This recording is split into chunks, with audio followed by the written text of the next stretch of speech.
Good morning, fellow gardeners, homesteaders, and cooks. My name is Jennifer. Welcome to Miles Away Farm. This morning I am getting started a ratatouille, and I'm kind of doing what I've actually got in mind, and I've had this in mind for a couple of weeks, is a deconstructed, to some extent, a deconstructed ratatouille. So basically I'm going to make everything that goes into ratatouille except for the zucchini, and then I'm actually going to just ladle it into zucchini and do like an oversized baked zucchini with ratatouille filling. So that's my plan. I've had that in my head for a couple of weeks as I've been pulling sometimes oversized zucchini out of the garden, and I thought that would be a fun way to, I was going to do just a stuffed zucchini recipe, and then ratatouille is a big popular thing in the summertime. People start thinking about it because it uses up a lot of garden produce. And I thought, wouldn't that be fun to do a ratatouille stuffed zucchini? So that's what I'm doing. If you don't know, if you haven't seen the Disney movie, or if you're not familiar, ratatouille is basically just an Italian vegetable stew.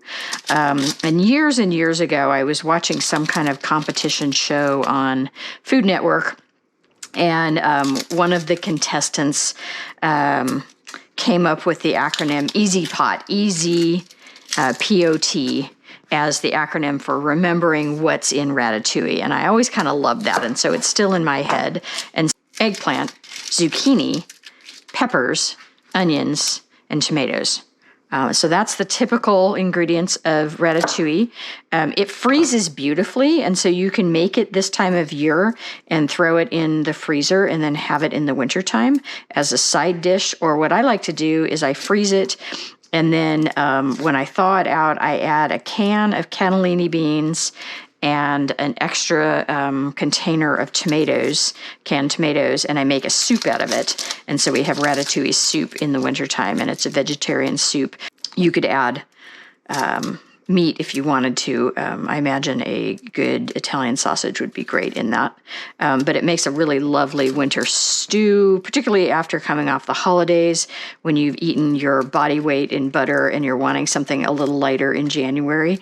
And it's also super healthy, so I love it as a stew in the wintertime. But, and then you can make it by just stewing everything down, or you can try roasting everything or most things and then putting it together. I've done both of those. This particular recipe that I'm riffing on today is from somebody named Francis Lam, and he calls this weapons grade ratatouille, which is funny. And so it's basically a very long, slow cooked ratatouille that is going to really bring out all the flavors of those vegetables in the best way, and treating each one individually rather than just dumping everything into a pot, which is, you can kind of muddy up things if you don't think about that. So this is, it calls for 3 shallots, 1 large onion, and 1 head of garlic. Very slowly cooked in, he calls for a 1/2 cup of olive oil. I'm not going to use a 1/2 cup because I just can't, in good conscience, use that much olive oil. I know that it's delicious, but it's also a whole lot of extra calories that are probably really not necessary. So I'm going to just use a 1/4 cup of olive oil, but 3 shallots, 1 large onion, and a head of garlic. And these are all, right now, everything here on this table is from my garden. Shallots are pretty easy to grow, and they grow just like you would grow an onion. I start them from seed. I've started them from sets in the past, and they don't do well as a set because they think they've been through a winter. Most things in the allium family are biannual, which means that they set seed in the 2nd year. And so if you buy an onion set or a shallot set, you're buying little tiny babies, baby onions, baby shallots, and putting them in the ground, and they've been started and then put into dormancy and then sold in the spring, and they think they've been through a winter from that dormancy. And so I've never had from sets that didn't immediately send up a flower stalk, which degrades the quality of the bulb and is pretty much impossible to recover from, even if you immediately cut it off. So I start my shallots from seed, just like I start my onions from seed. In the spring, same time I start my onions. So for me, I'm zone 7A. Our last frost is usually the first week in May, and I tend to start my onions and my shallots about 8 weeks before that, so early to mid-March. They can take a little bit of a frost, and so they're nice to start in a greenhouse unless you're getting really bitter cold, because you can get them going and then you don't have to worry about them so much. It's not like starting tomatoes where if you get a frost, they're going to die in that greenhouse if it gets too cold in there. So yeah, it's a lovely early spring crop to start from seed. They're pretty easy. The biggest thing is don't plant them too deep because those seeds are pretty small. But shallots, very nice from seed. All right, so that's 3 shallots. And he says 1 large onion, and then he says 12 ounces. So I just threw all of these scratch and dent onions on a scale, and they're a little over 12 ounces, but I've got quite a bit of waste here because these are onions that, while they were still out in the garden, just the bottoms blew out. It happens sometimes when there's a lot of water and they're growing super fast, and so I'm just going to pick off the bad bits here and use the good parts. This one's a little bit dried out because it's been sitting out in my back porch for the last couple of weeks here. I'm just going to...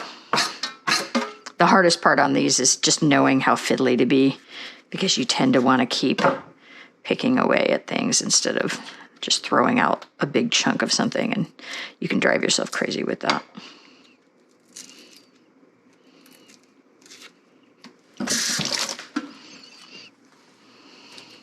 This is a cipollini. It is a heirloom onion from Italy. Italian is the theme today, and they grow flat like this. They're kind of disc-shaped. Really lovely sweet onion. Pretty decent storage, so not bad for going into the winter months. In Italy, they plant them very close together, and they don't get terribly big, and then they pickle them and have them jarred as pickled onions. I like to let them get big, and so I give them about 8 inches between the plants, and some of them get pretty good sized, but they are a really lovely sweet onion. And because they're an old heirloom, you can save seed from them. If you save some of your onion bulbs from the previous year, just plant them out and let them go to seed that second year, and then collect seed, and then you'll have onion seed from that variety. I tend to do that one variety at a time, so they will cross-pollinate very easily. And so one year I'll do cipollinis, and that's the only thing I'm growing out, and then the next year I'll do a different variety. A couple of years ago I did shallots, where I had some leftover shallots, and I actually had 3 different varieties of shallots, and I purposely just planted them all out together so that they would cross-pollinate. And so now I have shallot seed that's kind of a random cross from 3 different varieties that I liked quite a bit, and so that's been fun to create my own unstabilized wild shallot variety.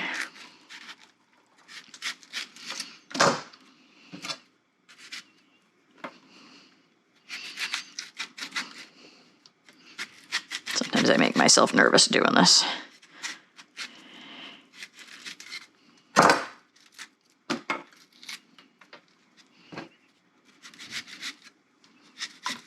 The one problem with these is you don't have the root holding together the way you would normally on an onion, and so they're a little harder to chop because they are loose.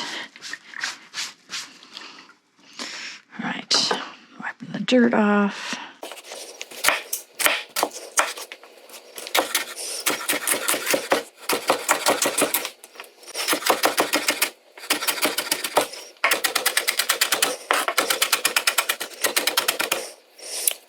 He's calling for minced here, which is a pretty fine dice. I probably could have just thrown all of this into the food processor and ended up in the same place. I wish I'd thought of that, but at this point I'm kind of committed.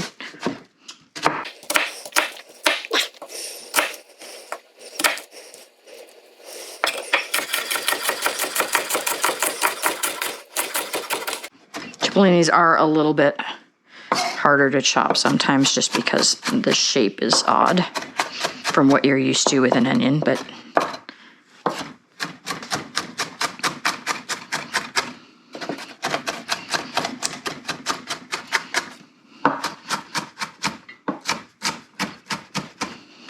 whew, that's a fresh onion.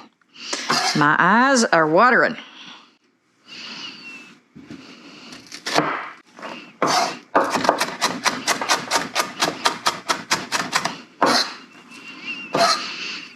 I'm going to get this stuff going while I'm working on that garlic. I'm going to just do a 1/4 cup of olive oil instead of a 1/2 cup. I'm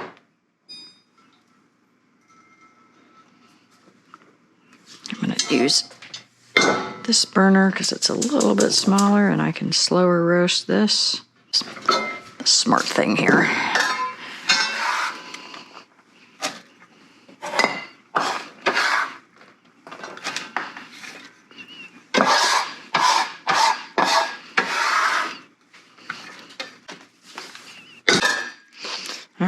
Calls for an entire head of garlic. This is fresh garlic from this year. This is a hardneck garlic. You can see the old stalk where the garlic scape was. And I don't know the particular variety. I have one box of garlic out there that is mystery garlic where there was some mix-ups in the planting, and so I'm not 100% sure which ones it is.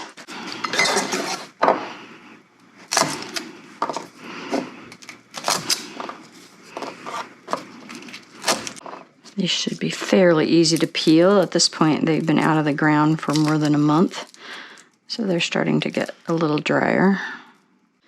A friend of mine in Colorado she showed her mother this trick, and her mother is a little scattered, and so her mom doing that got the angle of the knife wrong and cut the heck out of her hand.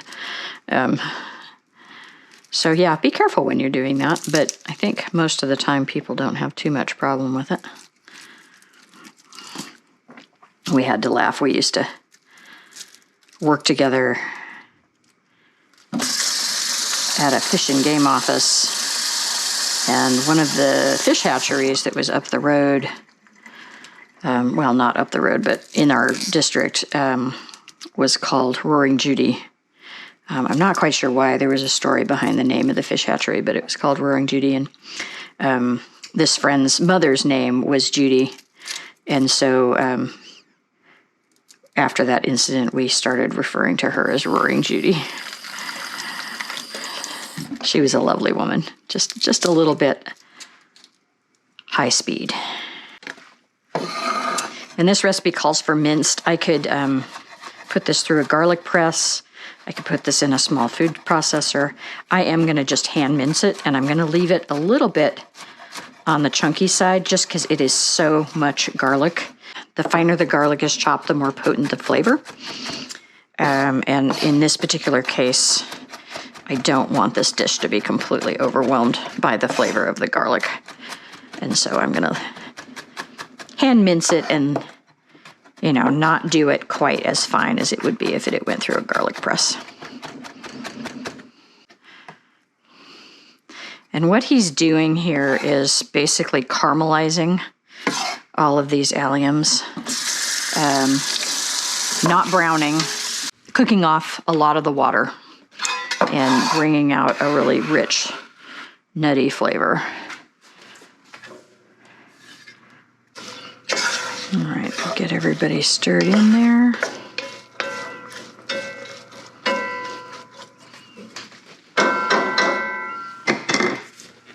And I don't know if you can see it, our temperature is pretty low. All right, while that's working, he suggests working on the rest of the vegetables, including 2 large bell peppers that have been pureed in a food processor. And I have just kind of a medium bell pepper, not extra large. And then I have several other types of sweet peppers here that I'm just going to use. These are Carmen, and then this is a pimento pepper. So I'm just going to use everything and call it the equivalent of 2 large bell peppers here.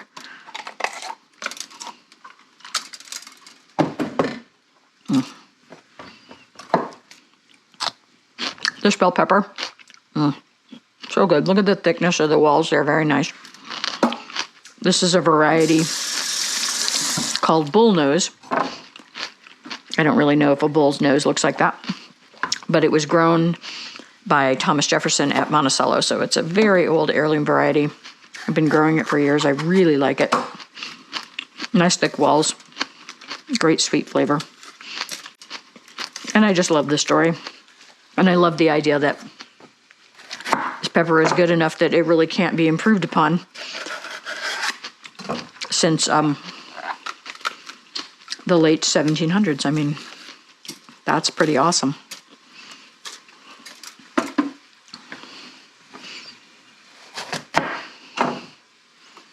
And this is a pimento pepper, and I've tried a bunch of different pimento seed sources, and a lot of times they're really small. And years ago, there was a little farmer's market just down the road from me, and they had really big pimento peppers. And so I've spent a lot of time trying to find a seed source for pimentos where the peppers weren't quite so small.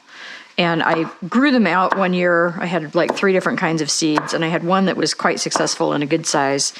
And then thought I knew which one it was, and somehow didn't. And then grew them out the second year thinking I was growing the biggest one, and then it turned out to not be that big. So I kind of have a weird track record with pimento peppers, but I like them. They're sweet and lovely, and it's just fun to grow something different. I'm snacking on these, and I'm picking up a little bit of onion and garlic just because this cutting board hasn't been wiped off.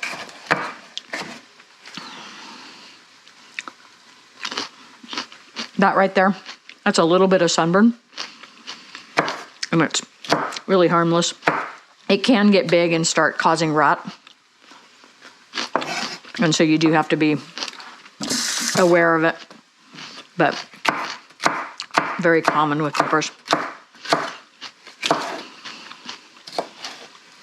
And I think of the 3, some of these aren't quite as ripe as they could be. Carmen is by far the sweetest. I love this pepper. It's a hybrid, and so it's not going to come true from seed, but it is a really, really good. Yep, definitely sweeter than the bullnose. Really good pepper. All right, there's our tomato, or our pepper. Yeah, things are starting to go.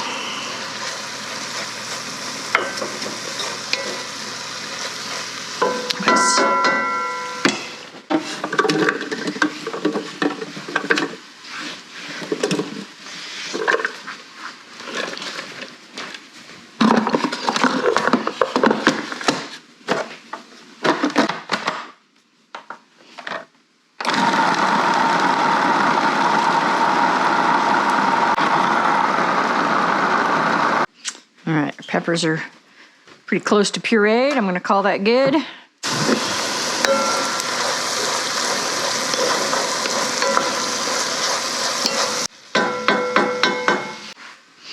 right, this recipe calls for 4 pounds of tomatoes. And these are heirloom varieties. This one is called Ananas Noir, also called black pineapple. And it is supposed to be kind of tie-dyed in the middle, so it doesn't get one color. This is my first year growing it. It is really stunning. There you go. Look at that. So that is gorgeous. This one is Dr. Wychees or Witchies, I'm not sure which. And this has been the most productive new tomato of the year. It's been incredibly productive compared to everything else. And we haven't had a great tomato year. We got hot early, and so we had pretty good fruit set at the beginning part of the season. My tomatoes got planted out about the first to second week of May. And then we didn't get really hot until early July. And so we got some really nice fruit set early on. I'm not sure what this one is. I have quite a few red tomatoes. This is either Virginia Sweet, or I have 3 that are similar, but 2 of them are pink. I'll have to look up which one is the red one. Canner Whole, Brandywine, or Mortgage Lifter. I'm guessing this is Virginia Sweet, but I'm not 100% sure. This one is Paul Robeson, and this is also new to me this year, and it's done quite well. I was looking for an alternative dark colored tomato to the Cherokee Purple. I love the flavor on Cherokee Purple, but they are really fussy for me in this climate for some reason, and I get good production early in the season, and then they just pitter out. The plants look terrible, they get diseases, the fruit looks awful late in the season, and so yeah, I'm looking for an alternative. I love the flavor of Cherokee Purple. It's definitely one of my very favorite eating tomatoes, but I don't know, I think this Paul Robeson is going to be a good alternative. It is stunning. Look at that. Gorgeous.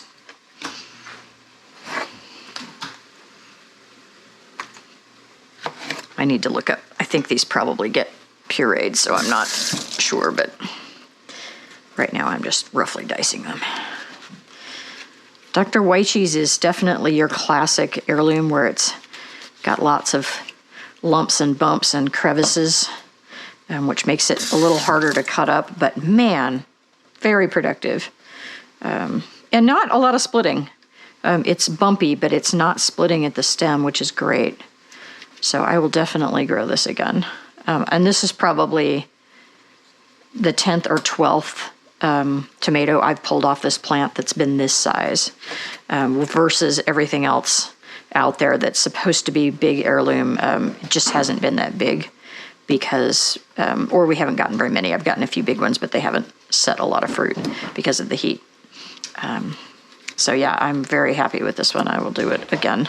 I'm looking for varieties that do better with more heat because our climate is definitely shifting here in southwest Colorado or southeast Colorado. And it's getting hotter earlier and staying hotter later. In fact, today is the 2nd or maybe the 3rd of September. And it's supposed to be 106 today, which is really, we're going to break all kinds of records. It's never this hot this late in the season here. So yeah, looking for alternative tomatoes that can handle a little bit more heat and set fruit because I've had 2 years in a row now where I'm just not getting the production that I'm used to. The tomatoes also get pureed in the food processor.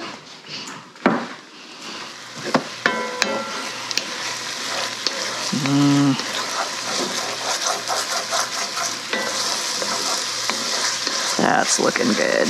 Smells amazing.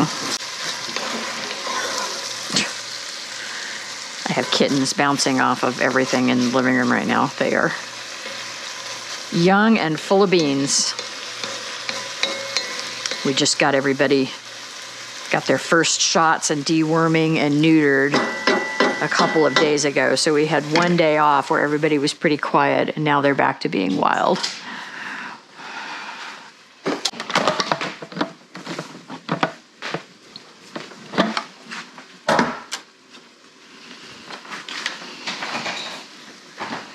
This is interesting, this recipe, in that this stuff is pureed.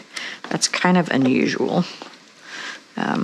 But I like the idea that you're just making an incredibly rich umami-based sauce that's going to then have, I assume, chunks of eggplant and normally chunks of zucchini in it, although in my case I'm going to just stuff the zucchini. All right. Not sure I can do all this in one load. 4 pounds is 4 pints, which is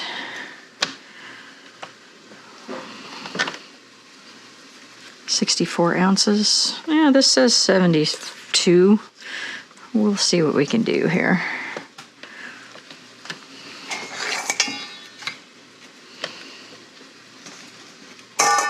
be hard to get them even in there. I may not be able to get this to turn if I pack this too tight. We'll see. It'd be nice to do one batch instead of two.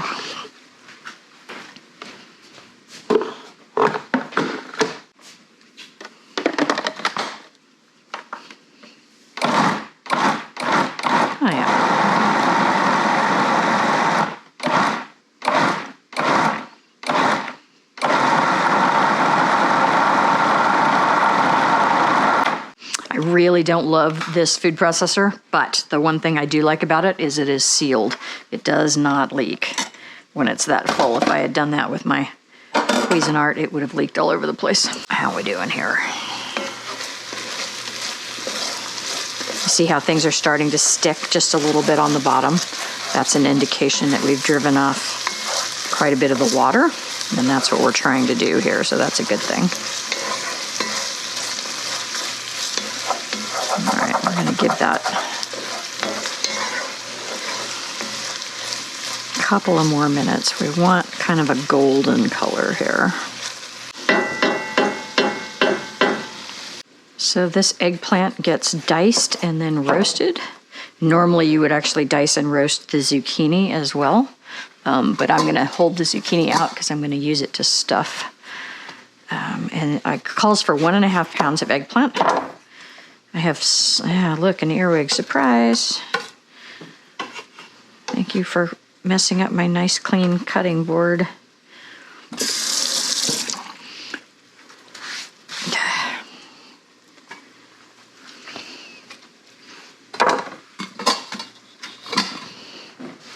Calls for 1.5 pounds of eggplant diced. And this is slightly over that, but we're gonna call it good. And honestly, the eggplant was the inspiration for this recipe. I'm growing eggplant for the first time in a long time this year. And so I've been trying to figure out what to do with it all because I've had quite a bit of it. And I'm not a giant eggplant eater, although it's been fun to re-explore it, and I'm finding I like it better than I remembered. So yeah, it's been a good eggplant season.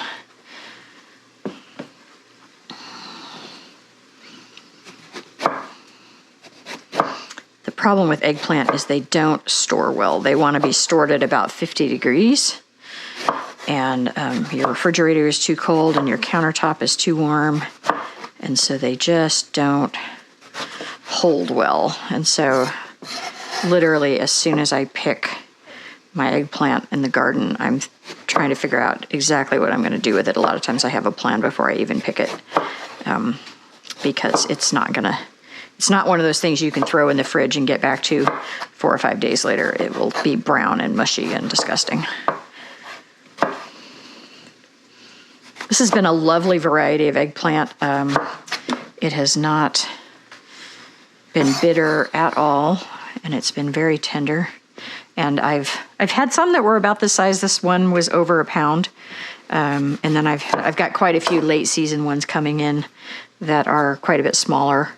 But yeah, they've all been good, and it's stayed pretty tender. I haven't had any issues with it being really seedy, which is always the trick, is knowing when to pick your eggplant so that it isn't too mature. I'm just going to dice this, and then I'll worry about those few spots there that need to be taken off. Oh, my knife needs to be sharpened. I'm starting to get dull here.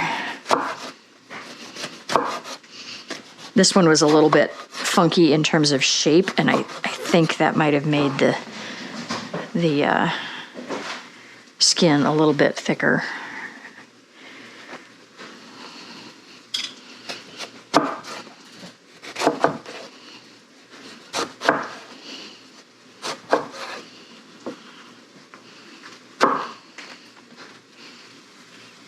I knew there'd be more waste on this one, just because of the odd misfit shape. There you go. That's what you want to see. That oil in there bubbling away. So we're essentially deep frying these onions because of all the olive oil. And even with just a 1/4 cup, we're achieving that.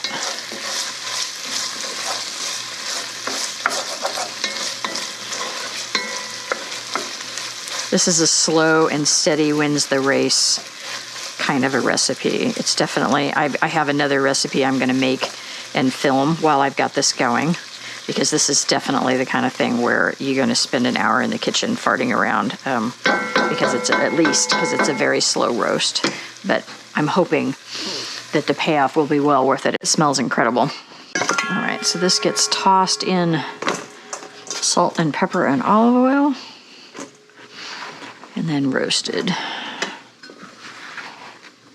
He doesn't specify amounts. I'm just going to eyeball it. The one thing about eggplant is it sucks up oil like a sponge. And so if you pour it all in one spot, that's where it's all going to stay. So I'm going to do my best here to drizzle this. And then immediately toss, so that it gets some good coverage and not just all sinking into that one little spot. The oil is in here to help transmit heat. Oil does a much better job of transmitting the heat from the oven than if you didn't put any oil on it. And so you're just going to get better browning and faster cooking with some oil in there. All right. I'm going to give this, just so you guys have a measurement, I'm going to go, this is about a teaspoon of kosher salt. If I was using regular table salt, I would cut that in half. So about a teaspoon of kosher salt.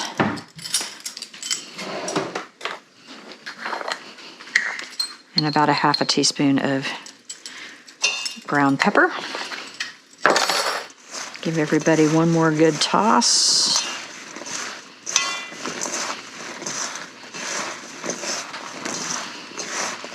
And then this is just a sheet pan lined with parchment paper. And that way I don't have to grease the bottom of the sheet pan.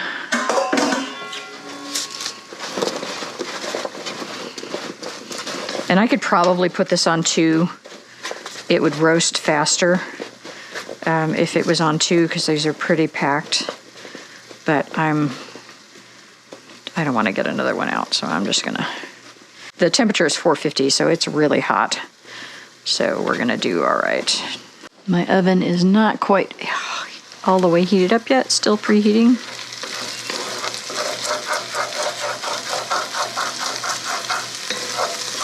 All right, I'm gonna give this about 5 more minutes, and then we'll start adding additional stuff. You can see the color change there. We're getting kind of golden. This is definitely a lesson in patience.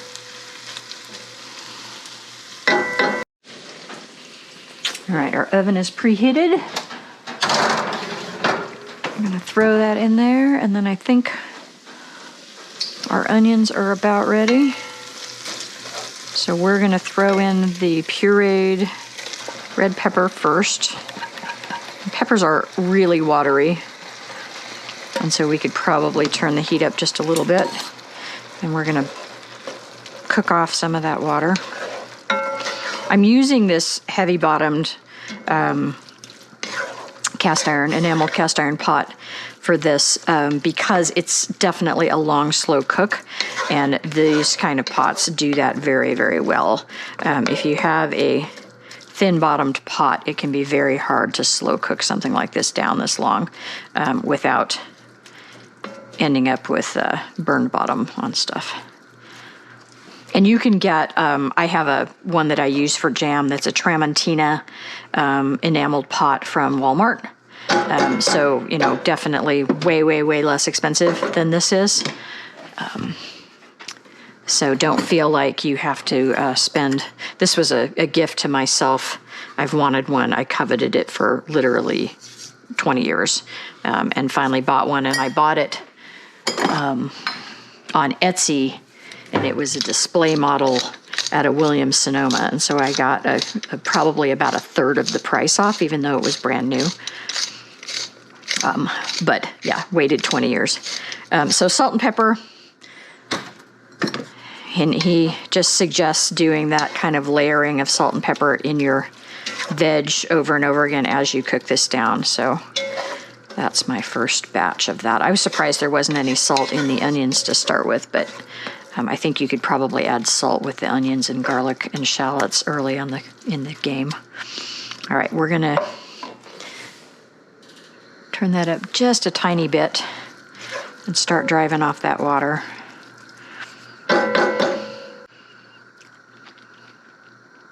Yeah, it's got a nice amount of salt. Okay. This is going to concentrate down a lot, so you do want to make sure that you don't oversalt it at this stage, because you're going to end up with a way less volume and all that salt is going to get concentrated. All right. It's starting to get pretty nicely done here. He suggests that the texture on this pepper onion mixture should be jammy. And it's looking pretty good. I think we're pretty dry. I don't think I want to go a whole lot more than that. So now I'm going to add in the tomatoes. Yeah, that's looking pretty jammy. It's starting to get sticky, which is what you're looking for here.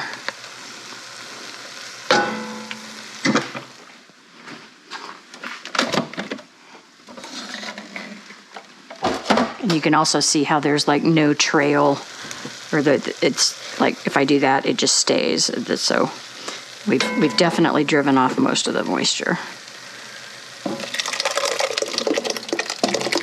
This is going to be a giant splattery mess. All right, so our tomatoes are in. And now we are pretty much going to cook this down forever. So we're making a really concentrated sauce here.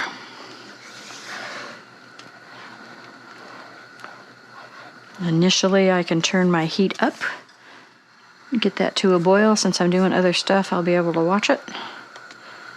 And then we'll turn it back down and just slowly cook it down over the next hour or so. All right, I think our eggplant is roasted. This has been, let me just double check the tenderness here. Oh yeah, that's soft. This has been in the oven. You know what? I'm gonna give that 5 more minutes. I'm gonna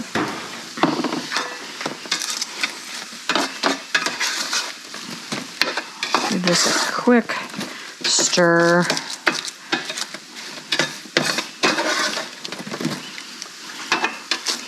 I want this to be just falling apart tender is what I'm after here. I had it in the oven at 450 for 15 minutes.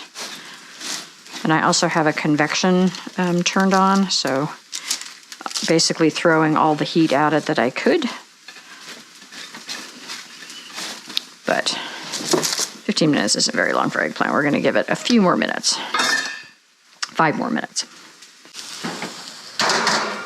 All right, it's been about maybe a little more than 5 minutes. Forgot to set the timer on this. So here's our eggplant. Very nicely roasted and nicely soft inside. I think that's perfect, actually. We kind of nailed it. And then I've been giving this a stir. I've got my heat a little higher. We're just going to slowly cook this down while I'm making other things, and we'll keep you posted on how this looks once it's cooked all the way down. We did actually say to add more salt and pepper. Forgot about that. And I'm just gonna... Tomatoes really need salt to shine, in my opinion. So, it's not one of those things I'm worried about. I'm more worried about not having enough salt than having too much. Although, again, because it's going to concentrate down, you want to be somewhat judicious. All right, we're going to cook the bejesus out of that, and we'll come back and show you what it looks like in an hour or so. All right, let's check in on our ratatouille base here. It's been well over an hour. And at this point, things have thickened up a lot. It looks delicious. I did have a little bit of sticking. I got distracted. You can see tiny little brown bits in there where the bottom was sticking. I think it's fine.